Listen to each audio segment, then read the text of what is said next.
Hello, hello world, whoever may be listening to what I have to say. You see, most of my days I am speaking to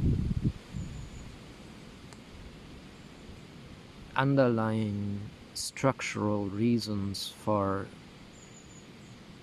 the calamities and catastrophes and disasters we are watching around the world every single day, as if they were unpreventable. You know, homes destroyed by earthquakes because the houses were based and built on a solid foundation and a static mind. In a universe where nothing static is ever to be found, because everything around us and within us is animate and alive. You see, I have returned to my tree ship here as a place where I find some solace and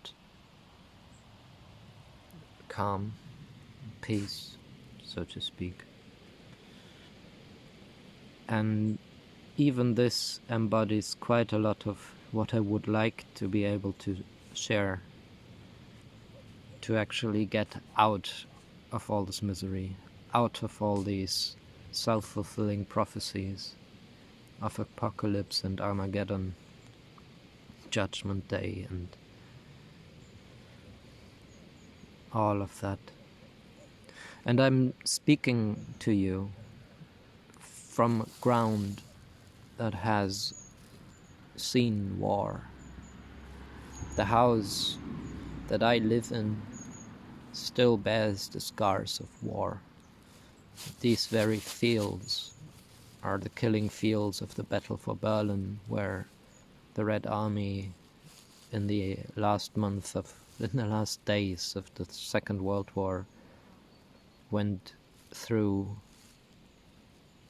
to liberate Berlin from the fascist Nazi regime. And countless people have lost their lives on these grounds. Too many. The village next to me still proudly presents a little sticker of a witch on the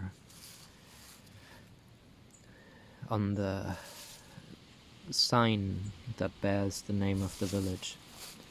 Why? Because in all their glorious history they have successfully burned a witch in the days gone by.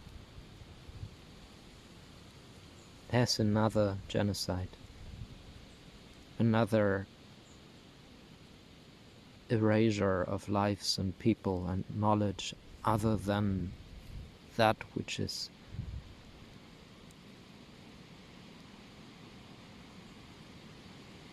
written in the books of the colonized, the so-called civilized.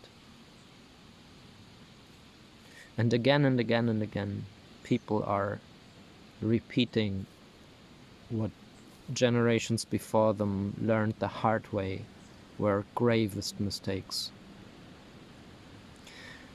And for the last week or so, I have been through states of bewilderment and shock, feeling my insides churning, my bowels turning and burning with despair, watching what was unbelievable and yet real, and it's ongoing. I find now that the only way I can live on my life in the face of this is to actually speak my mind, speak with others, speak with you now. And what I need to say is that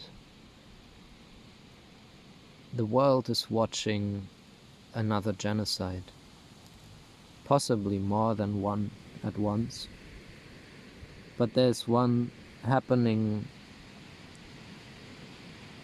as this dragonfly here sat down to eat another fly.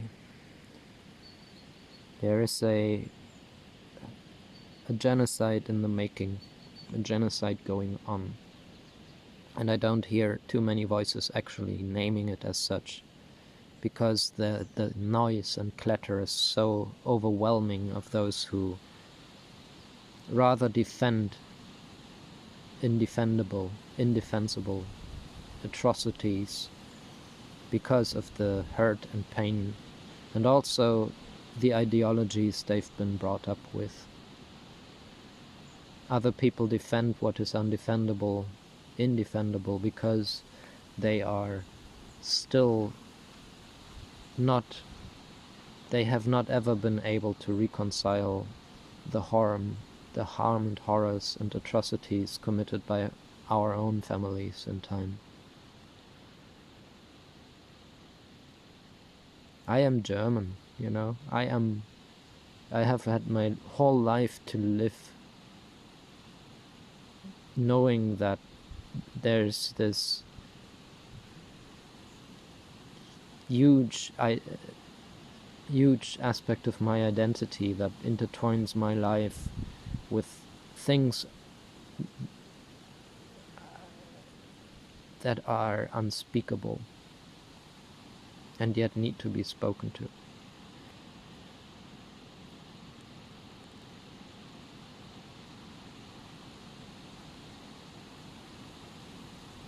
Like the fact that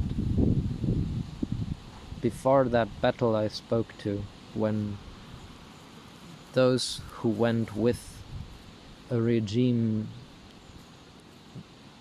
hell-bent on supremacy of one over the other has waged war on all our neighbors, on even our own, because no one who would dare to speak up against what had happened was allowed to. They were also caged away and killed. They were murdered by merciless monoculturists who deemed life other than their own worthless. Millions of people have been murdered on behalf of that mindset. Not just Jewish people who had a different faith, or political opponents, or just people who remained people in their hearts. Also people who were what they call disabled, people who did not fit the proclaimed ideal of the superhuman, the Aryan, or whatever they would call them. Thousands and thousands, millions even, of people have been sacrificed on the altars of this ideology of hatred and self-loathing. But I cannot stand by idly watching, numb and speechless, what is unfolding before my eyes, mediated by these devices that I feel chained to. I cannot bear to stand idly by while people proclaim loyalty and support to a war machine that is not interested in saving anybody's life, neither that of children nor that of mothers and fathers, grandparents, brothers and sisters. neighbors of a different color, a different language, a different faith, a different culture. There is no interest in saving lives. Everything they are interested in is power. It is prestige and status and the sense of supremacy. It is the entitlement of feeling that a land belongs to someone just because of old stories and histories. As true as they may be, they should not be used to uphold ongoing colonial madness. They should be used as reminders of the atrocities. They should remind us of how it feels to be on the receiving end of the sword. How it feels to be bitten by bitterness, distraught by destruction. And right now I think more people than ever are feeling that. And I think more than ever, most of them are afraid to speak their minds, because they fail to see words of balance and words of reason, because the entire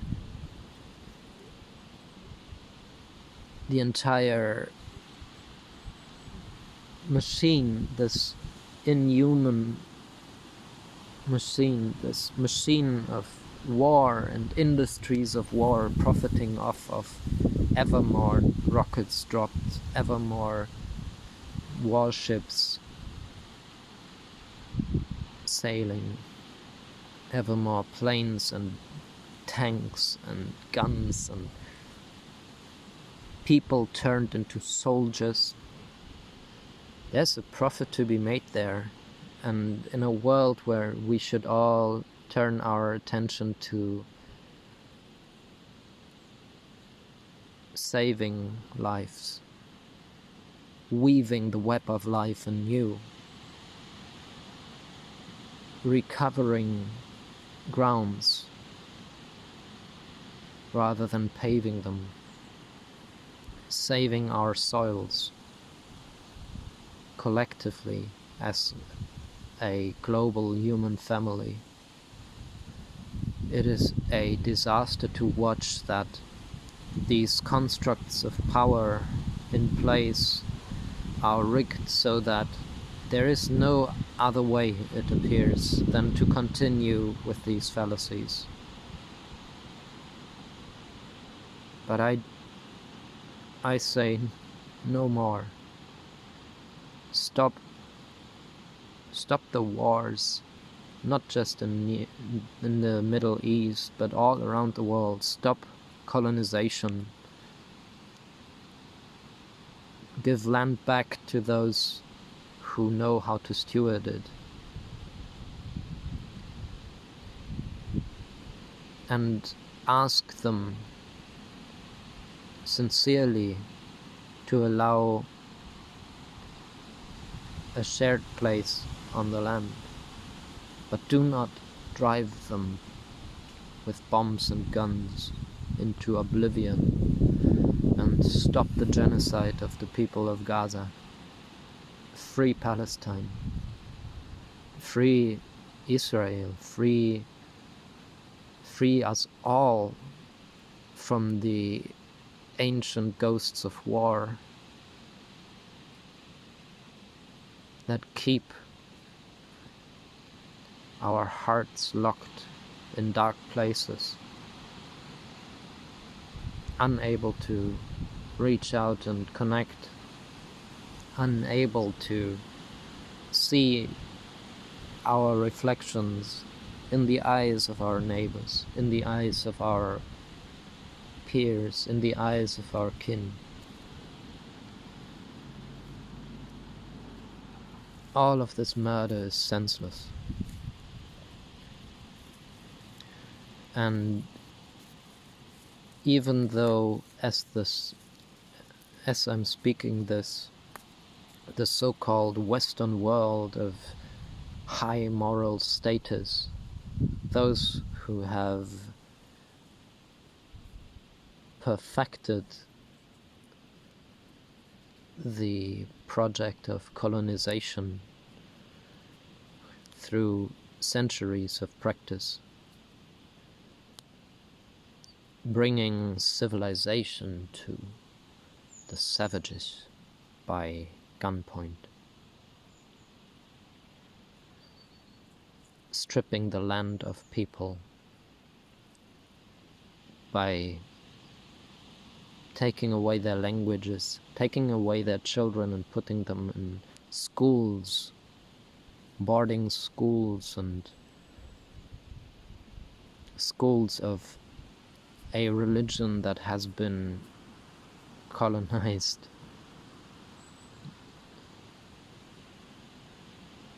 long ago.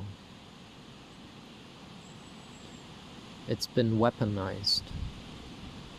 And I'm not speaking of any particular religion in this.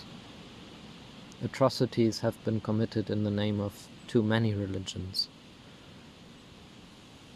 And I want us to realize that those who cry loudest to justify the atrocities committed in their names, that this was indeed their right, their birthright, because of their patriarchs and their forefathers who had this name and another, do realize that these forefathers have had many children, and in the time intervening, these children have grown into families of many hues, families of many tongues, family of many flavors of world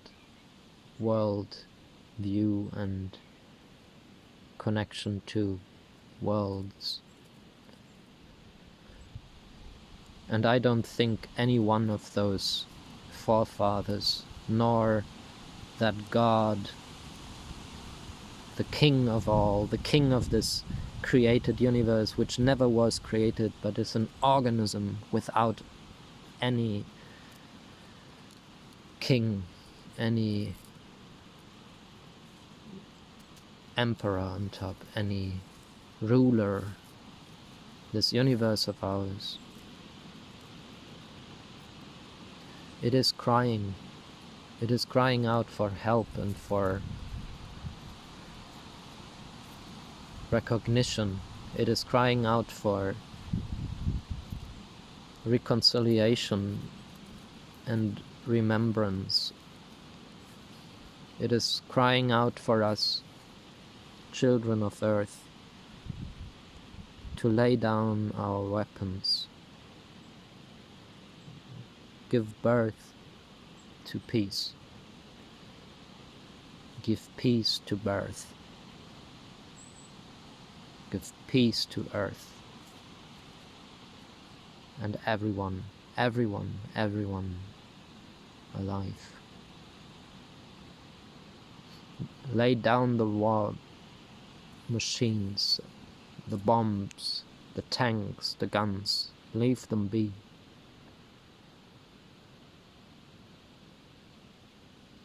Leave them be and return into humanity. Return into this family of ours that is expansive and beautiful and has so many songs to sing, so many dances to share, so many spheres and circles to meet within. So that is what I pray for, that is what I ask for, that is what I speak to. And I repeat again, free Palestine. Do not continue the massacres.